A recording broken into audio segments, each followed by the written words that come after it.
Welcome to Debnath coaching centre 2.0। আমি সুব্রত দেবনাথ, তোমাদের স্বাগত জানাচ্ছি আমার ইউটিউব চ্যানেলে। WBPDCL এর অলরেডি ভাইবা তোমাদের চলছে। ITI পাস ক্যান্ডিডেটদের আর একটা মোটামুটি মডারেট একটা ভ্যাকেন্সি বেরিয়েছে, সেটা ফিটার হোক, ইলেকট্রিশিয়ান হোক, মোটামুটি ITI যত ট্রেড আছে সব ট্রেডেরই এর মধ্যে ভ্যাকেন্সি আছে। ঠিক আছে, তো সেখানে সেই ভ্যাকেন্সিটা হচ্ছে DRDOর ভ্যাকেন্সি, ডিফেন্স রিসার্চ ডেভেলপমেন্ট অর্গানাইজেশন, DRDOর ভ্যাকেন্সি। এবার DRDOর ভ্যাকেন্সিতে ফার্স্টে তোমাদের প্রিলিমস একটা হবে, CBT 1 হবে। তো CBT 1-এর যে সিলেবাসটা আছে সেটা হচ্ছে তোমাদের 40 নম্বর জেনারেল সায়েন্স থেকে কিন্তু কোশ্চেন থাকবে। 40 নম্বর একটা অনেক, ঠিক আছে। 40 নম্বর তোমাদের জেনারেল সায়েন্স থেকে থাকবে, 30 নম্বর ইংলিশ থেকে থাকবে, 40 নম্বর ম্যাথ থেকে থাকবে, 40 নম্বর GI থেকে থাকবে। তো 40 নম্বর কিন্তু একটা বিশাল বড় ফ্যাক্টর কাজ করবে জেনারেল সায়েন্সের জন্য। টোটাল 150-এ এক্সাম হবে, এটা কোয়ালিফাই করলে দেন CBT 2 হবে।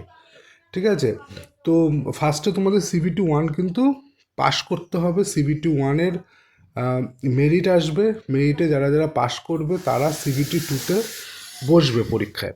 তো এখন কথা হচ্ছে, তোমরা জানো টেকনিক্যালের যে এক্সামগুলো হয় আর রেলের যে এক্সামগুলো হয় সেই দুটোর মধ্যে একটা বেসিক ডিফারেন্স আছে। সেই ডিফারেন্সটা হচ্ছে টেকনিক্যাল রেলের যে জিকেগুলো আসে, সায়েন্সের জিকেগুলো আসে, সেটা একটু ডিপলি কোশ্চেন মাঝে মধ্যে করে দেয়, সহজও হয় আবার ডিপলি কোশ্চেনও হয়। কিন্তু টেকনিক্যালের যে সমস্ত সায়েন্সের কোশ্চেনগুলো আসে সেটা বলতে পারো ইজি লেভেলের কোশ্চেন হয়, খুব একটা ডিফিকাল্ট হয় না।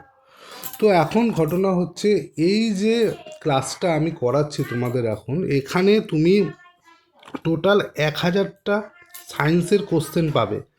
1000টা সায়েন্সের কোশ্চেন কোথার থেকে? এই যে কিছুদিন আগে টেকনিশিয়ানের এক্সাম হয়ে গেল, গ্রুপ ডির এক্সাম যে 2018 সালে হয়েছিল সেইটা, আর যত টেকনিক্যালের এক্সাম হয়, সেটা ইসরো নিয়ে নাও, যত অনলাইনে টেকনিক্যালের এক্সাম হয়, সেই জিকে জিকে সায়েন্সের যে জিকেগুলো সেইগুলোকে এক জায়গায় করে আমি 1000টা কোশ্চেন তৈরি করেছি। এই কোশ্চেনগুলো কিন্তু সব প্রিভিয়াস ইয়ারে আসা কোশ্চেন, ঠিক আছে। সমস্ত কোশ্চেনগুলো প্রিভিয়াস ইয়ারে আসা কোশ্চেন।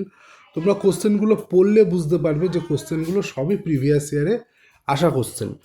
তো এই 40 নম্বর যাতে তোমাদের, এই 40-এর মধ্যে যে কোনো ক্যান্ডিডেট যাতে 40-এর মধ্যে অন্তত 35 স্কোর করতে পারে, তার জন্য এই পিডিএফটা রেডি করা হয়েছে। 35 থেকে 37 যাতে স্কোর করতে পারে, যাতে কোনো অসুবিধা না হয় তোমাদের। এই সায়েন্সের জন্য যাতে এদিক ওদিক তোমাদের খুঁজতে না হয়, তার জন্য এই পিডিএফটা তৈরি করা হয়েছে। আর তার সঙ্গে আরও একটা ইনক্লুডেড কথা বলি, সেটা হচ্ছে, দেখো প্রিপারেশান তো সবাই নেয়, হাতের সামনে যদি এরকম কোনো পিডিএফ থাকে যেটাকে তোমরা প্রিন্ট করে, যেটার মধ্যে জিস্ট সব এক জায়গায় সমস্ত কোশ্চেনগুলো থাকবে যেগুলো প্রিভিয়াস ইয়ারে এসছে, এগুলো তোমাদের কাছে থাকলে একটা অ্যাসেট বলতে পারো। ঠিক আছে, আমরা সবাই যখন প্রিপারেশান নিই আমরা কিন্তু বই পড়ার সঙ্গে সঙ্গে প্রিভিয়াস ইয়ার কোশ্চেনও পড়ি, ঠিক আছে। তো এর জন্য এটা মোস্ট ইম্পর্টেন্ট হয়ে যাচ্ছে, কারণ এটা প্রিভিয়াস ইয়ার কোশ্চেন, ঠিক আছে।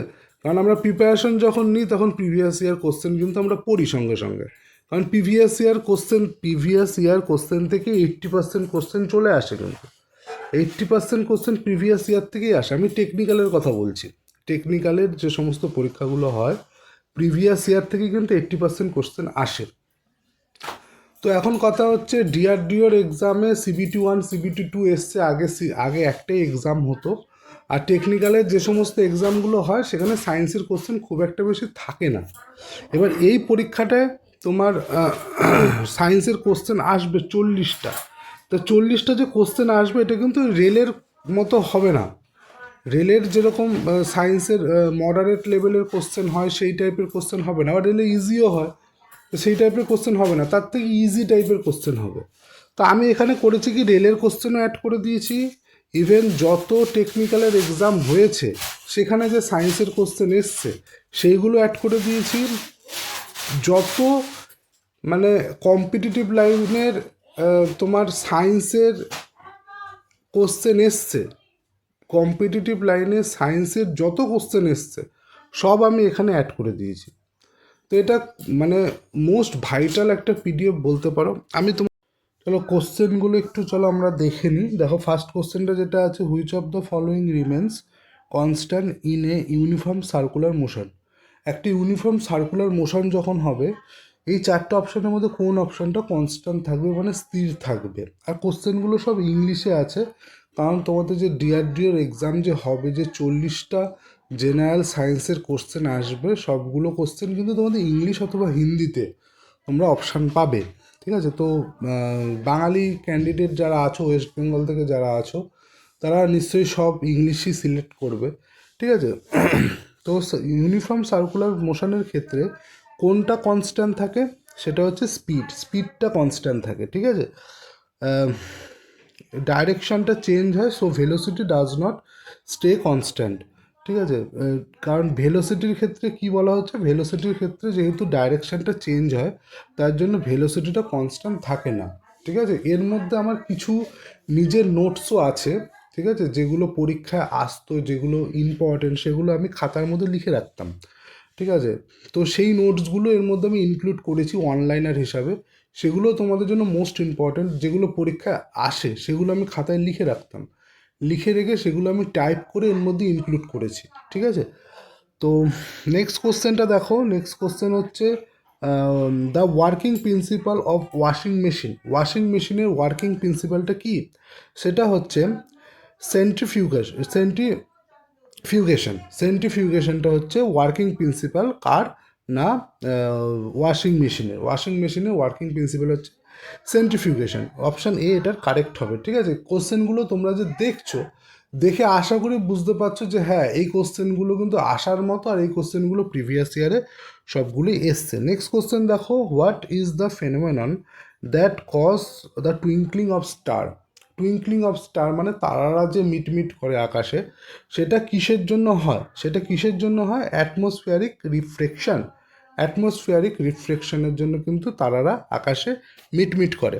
ঠিক আছে, নেক্সট কোশ্চেন দেখো, হুইচ মিরর, কোন ধরনের আয়না is used dentist to see a large image of teeth.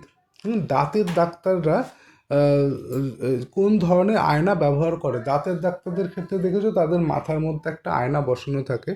ঠিক আছে, দাঁতটা কি তারা বড় করে দেখতে পারে, তার জন্য সেটা হচ্ছে কি কনকেভ মিরর। হ্যাঁ, অবতল দর্পণ। ঠিক আছে, কনকেভ মিরর। একটা জিনিস মাথায় রাখবে, মিরর আর হচ্ছে লেন্স, কনসেপ্টটা কিন্তু উল্টো। ঠিক আছে, তা ছোটো জিনিসকে যদি বড় করে দেখতে হয়, সেক্ষেত্রে যে লেন্সটা লাগে সেটা কিন্তু উত্তল উত্তল মানে কনভেক্স লেন্স হয়। ঠিক আছে, কিন্তু এই ক্ষেত্রে যখন আয়নার ক্ষেত্রে আসবে, সেটা উল্টো হয়ে যাবে, সেটা অবতল দর্পণ হয়ে যাবে। ঠিক আছে, যেমন ধরো আমরা এখানে যদি লেন্স থাকতো, মিরর না থেকে যদি লেন্স থাকতো, তাহলে কিন্তু কনভেক্স হয়ে যেত। ঠিক আছে, তো লেন্স তো থাকে না, ওটা আয়না থাকে, তার জন্য এরকম হয়। তাই আমি বললাম মানে যে কনসেপ্ট যেটা হয় সেটা উল্টো হয়। ঠিক আছে, তো তাহলে দাঁতের ডাক্তাররা দাঁতকে বড় করে দেখার জন্য কোন ধরনের দর্পণ ইউজ করে, সেটা হচ্ছে অবতল দর্পণ ইউজ করে। ঠিক আছে, নেক্সট কোশ্চেন দেখো, the unit of electrical resistance. ঠিক আছে, তো রোধের একক কী। ঠিক আছে, বৈদ্যুতিক যে রোধ আছে তার একক কী, তার একক হচ্ছে ওহম। ঠিক আছে, তার একক হচ্ছে ওহম। নেক্সট কোশ্চেন দেখো।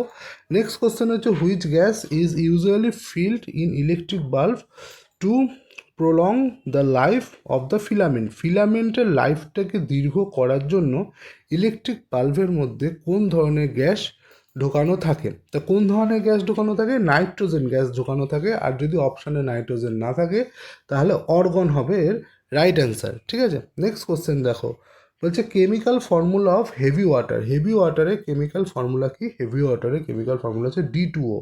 যেটা এটা হচ্ছে ডয়টেরিয়াম অক্সাইড আমরা বলি। ঠিক আছে, D2O। ঠিক আছে, H2O হবে না, D2O হবে, H2O2 হবে না, CO2 হবে না, তো D2O হচ্ছে এর কারেক্ট অ্যান্সার। ঠিক আছে, which metal is the best conductor of electricity. এই চারটে মেটালের মধ্যে বেস্ট কন্ডাক্টর অফ ইলেকট্রিসিটি কোনটা? সিলভার। সিলভার হবে এর correct answer. PH value of pure water. PH এর ফুল ফর্ম কি জানো তো? পিএইচ এর ফুল ফর্ম মাঝে মধ্যে জিজ্ঞাসা করে, এটা হচ্ছে প্রপার্টিস অফ হাইড্রোজেন। ঠিক আছে, পিএইচ এর ফুল ফর্ম। তো বিশুদ্ধ জলের পিএইচ এর মান হচ্ছে কত? 7। এটা ইম্পর্টেন্ট কোশ্চেন, এটা পরীক্ষায় আসে। এলপিজি, এলপিজির আবার ফুল ফর্মটাও জিজ্ঞাসা করে। সেই ফুল ফর্ম হচ্ছে লিকুইফাইড পেট্রোলিয়াম গ্যাস। তো এর মিক্সারের মধ্যে কি থাকে? সেটা হচ্ছে থাকে প্রোপেন আর বিউটেন থাকে। ঠিক আছে, নেক্সট কোশ্চেন দেখো তোমরা কি বলেছে। Which part of the cell is known as power house? সেলের কোন পার্টটাকে পাওয়ার হাউস বলা হয়? মাইটোকন্ড্রিয়াকে পাওয়ার হাউস বলা হয়। এর মধ্যে তুমি ফিজিক্স পাবে, কেমিস্ট্রি পাবে, বায়োলজি পাবে, তিনটেই কিন্তু এর মধ্যে পাবে। এটা দেখো, একটা বায়োলজির কোশ্চেন। তো পাওয়ার হাউস বলা হয় মাইটোকন্ড্রিয়াকে। নেক্সট কোশ্চেন দেখো, which hormone is known as emergency hormone? কোন হরমোনকে আপৎকালীন হরমোন, যেটাকে আমরা বাংলায় বলি আপাতকালীন হরমোন, ঠিক আছে, সে ইংলিশে এটাকে বলা হয় ইমার্জেন্সি হরমোন বা আপাতকালীন হরমোন কাকে বলে? অ্যাড্রিনালিনকে আপাতকালীন হরমোন বলা হয়। নেক্সট কোশ্চেন দেখো, blood is filtered in which organ in our human body? আমাদের মানব শরীরে রক্তকে ফিল্টার করা হয় কিসের সাহায্যে? কিডনির সাহায্যে ফিল্টার করা হয়। নেক্সট কোশ্চেন দেখো, নেক্সট কোশ্চেন হচ্ছে নাইট ব্লাডনেস, রাতকানা, is cause by the deficiency by which vitamin? রাতকানা হয় কোন ভিটামিনের অভাবে? ভিটামিন এর অভাবে রাতকানা হয়ে থাকে। What is the basic structural and functional unit of nervous system? মানে তো আমাদের নার্ভাস সিস্টেমের গঠনগত কার্যগত একক কি? যেটাকে আমরা ইংলিশে বলবো স্ট্রাকচারাল অ্যান্ড ফাংশনাল। স্ট্রাকচারাল মানে গঠনগত, ফাংশনাল মানে কার্যগত। ঠিক আছে, নার্ভাস সিস্টেমের গঠনগত কার্যগত একক কি? সেটা হবে কি? নিউরন। ঠিক আছে, the sound of a frequency below 20 hertz, 20 হার্সের নিচে যে সাউন্ডটা হয় সেটাকে কোন সাউন্ড বলা হয়? সেটাকে ইনফ্রাসনিক সাউন্ড বলা হয়। ঠিক আছে, নেক্সট কোশ্চেন দেখো, which law state that pressure is inversely proportional to the volume? মানে প্রেশার যেটা পি ইনভার্সলি প্রপোর্শনাল মানে 1/v হবে, যেখানে কনস্ট্যান্ট থাকবে কি? টেম্পারেচার। টেম্পারেচার কী হবে? কনস্ট্যান্ট। টিটা কনস্ট্যান্ট থাকবে, টিটা কনস্ট্যান্ট থাকবে, টি যেখানে কনস্ট্যান্ট, আর প্রেশার কি? Inversely proportional to volume. ঠিক আছে, ইনভার্সলি প্রপোর্শনাল টু ভলিউম। সেটা কোন ধরনের সূত্রের ক্ষেত্রে হয়? সেটা বয়েলের সূত্রের ক্ষেত্রে হয়। ঠিক আছে, বয়েলের সূত্রের ক্ষেত্রে এটা হয়ে থাকে।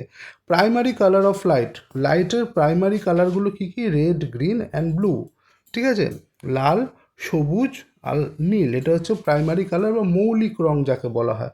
ফাদার অফ বায়োলজি কাকে বলে? ফাদার অফ বায়োলজি বলা হয় অ্যারিস্টটলকে। ঠিক আছে, তো ইউনিভার্সাল ডোনার, সার্বিক রক্তদাতা, রক্তদাতা, সার্বিক রক্তদাতাকে ও ও গ্রুপের রক্তকে সার্বিক রক্তদাতা বলা হয়। ঠিক আছে, আর সার্বিক রক্ত গ্রহিতাকে, ঠিক আছে, সেটা হচ্ছে এবি, এবিকে সার্বিক রক্ত গ্রহিতা বলা হয়। বলছে which acid is found in ant string? পিঁপড়ের হুলের মধ্যে কোন ধরনের অ্যাসিড থাকে? সেটা হচ্ছে মিথানোয়িক অ্যাসিড থাকে। ঠিক আছে, তো এটাকে মিথানোয়িকের জায়গায় অনেক সময় ফর্মিক অ্যাসিডও লেখা থাকে। তো আমি এর আজকে 21টা কোশ্চেন করালাম। টোটাল এখানে 1000টা কোশ্চেনই আছে, তোমরা দেখতে পাচ্ছ লাস্ট অবধি দেখো, টোটাল 1000টা কোশ্চেন আছে।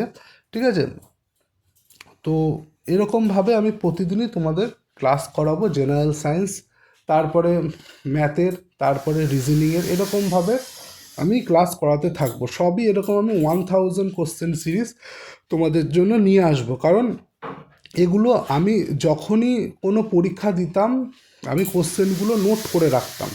ঠিক আছে, নোট করে এটা আমার অভ্যাস ছিল। ধরো যেগুলোর অ্যান্সার কি দিত, তো দিত, আমি আলাদা করে সায়েন্সের জন্য একটা খাতা ছিল, ম্যাথের জন্য একটা খাতা ছিল, জিআইয়ের জন্য একটা আলাদা খাতা ছিল। সেখানে আমি ম্যাথের কোশ্চেন ম্যাথের খাতায়, জিআইয়ের কোশ্চেন জিআইয়ের খাতায়, সায়েন্সের কোশ্চেন সায়েন্সের খাতায়, টেকনিক্যালের কোশ্চেন টেকনিক্যালের খাতায় আমার লিখে রাখার প্রথম থেকেই অভ্যাস ছিল। ঠিক আছে, আর যেগুলো অ্যান্সার কি দিত না, আমি বাড়িতে এসে যতটা মনে থাকতো বন্ধুদের সাথে আলোচনা করে আর নিজের, আমি এরকম লিখে রাখতাম। ম্যাথ আর জিআইটা তো সম্ভব হতো না, কিন্তু সায়েন্স টেকনিক্যাল এগুলো আমি লিখে রাখতাম। তো সেইভাবেই এই নোটসগুলো তৈরি করা, তোমাদের যে ব্রহ্মাস্ত্র বানিয়েছি ওইভাবেই বানানো। আর ব্রহ্মাস্ত্রটা যে বানানো সেটা তোমার ওই তার সাথে এটাও ইনক্লুডেড আছে। আমি নিমি যখন পড়তাম বইয়ের নিচে লাইনের নিচে নিচে দাগ দিয়ে পড়তাম, সেই দাগ দেওয়া জায়গাগুলো ছিল ইম্পর্টেন্ট আমার কাছে, সেইগুলোই আমি ইনক্লুড করেছিলাম, করি আর কি ব্রহ্মাস্ত্রের যে পিডিএফটা ওর মধ্যে। তো সায়েন্সটা আমি এইভাবে রেডি করেছি। এখানে সব তুমি যত টেকনিক্যালের এক্সাম বলো, নন টেকের এক্সাম বলো, যে সায়েন্সের কোশ্চেন এসছে সেইগুলোই এই পিডিএফটার মধ্যে ইনক্লুড করা আছে। আমি প্রতিদিনই চেষ্টা করব একটা করে ক্লাস তোমাদের কাছে নিয়ে আসার, ঠিক আছে? আর কারো যদি মনে হয় যে আমি স্যারের বা দাদার ক্লাস তো আমি করবই, তার সঙ্গে আমি পিডিএফটা যদি আমার হাতে চলে আসে তাহলে খুব ভালো হয়। কারণ তোমাদের এখন ফেব্রুয়ারি মাস শুরু হয়েছে, এই মাসের শেষের দিকে অথবা মার্চের প্রথম দিকে কিন্তু তোমাদের CBT 1 এক্সাম হয়ে যাবে DRDOর। কারণ তোমাদের হাতে আর বেশি সময় নেই, খুব বেশি হলে 1 মাস তোমাদের হাতে আর সময় আছে। তো তোমাদের যদি মনে হয় পিডিএফটা নেব, তো তোমরা আমার সাথে এই নাম্বারে আমার সাথে কন্ট্যাক্ট করতে পারো, 7003698354, এই নাম্বারে আমার সাথে কন্ট্যাক্ট করতে পারো, ঠিক আছে? মাত্র 100 টাকার বিনিময়ে এই পিডিএফটা তোমরা নিতে পারো।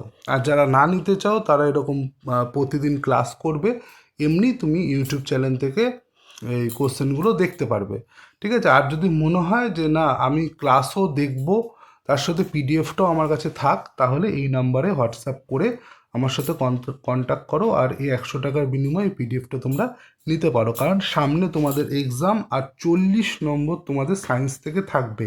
আমি এইটুকু গ্যারান্টি দিয়ে বলতে পারি, কেউ যদি এই পিডিএফটা পুরোটা কমপ্লিট করে যেতে পারে, সে 40-এর মধ্যে আশা করি 35 থেকে 37 নম্বর অ্যান্সার করতে পারবে, কোনো অসুবিধা হওয়ার কথা না, ঠিক আছে? তো এই হচ্ছে আজকের টপিক। যারা চাও তো আমার সাথে কন্ট্যাক্ট করতে পারো, ঠিক আছে? তো চ্যানেলটা আমার একদমই নতুন, তোমরা সাপোর্ট করো, লাইক করো, সাবস্ক্রাইব করো, বন্ধুদের সাথে শেয়ার করো। দেখা হচ্ছে নতুন একটা ভিডিওতে। শুধুমাত্র তোমাদের টেকনিশিয়ান এর ক্ষেত্রেও কিন্তু এই সিলেবাসটা নয়, এই সিলেবাসটা কিন্তু তোমাদের STA যেটা আছে, সিনিয়র টেকনিক্যাল অ্যাসিস্ট্যান্ট বি, ঠিক আছে, তাদেরও কিন্তু সেম সিলেবাস, 40টা জেনারেল সায়েন্স কিন্তু তাদেরও আছে, ঠিক আছে? তারা যদি ভিডিওটা দেখে থাকো তাদের ক্ষেত্রেও কিন্তু এই জিনিসটা লাগু হয়। তো তারাও কিন্তু এই পিডিএফটা নিয়ে পড়তে পারো, অথবা তারাও এই ক্লাসগুলো কিন্তু কন্টিনিউ করতে পারো। সুতরাং তারাও যদি চাও তো আমার সাথে আমার যে হোয়াটসঅ্যাপ নাম্বারটা যেটা আমি বললাম, এই নাম্বারে আমার সাথে কন্ট্যাক্ট করতে পারো, এই 7003698354, এই নাম্বারে আমার সাথে কন্ট্যাক্ট করতে পারো এই পিডিএফটার জন্য। এছাড়া ভিডিও ডেসক্রিপশন বক্সে এই আমার হোয়াটসঅ্যাপ নাম্বারটা দেওয়া থাকবে, ঠিক আছে? তো এই হচ্ছে ব্যাপার।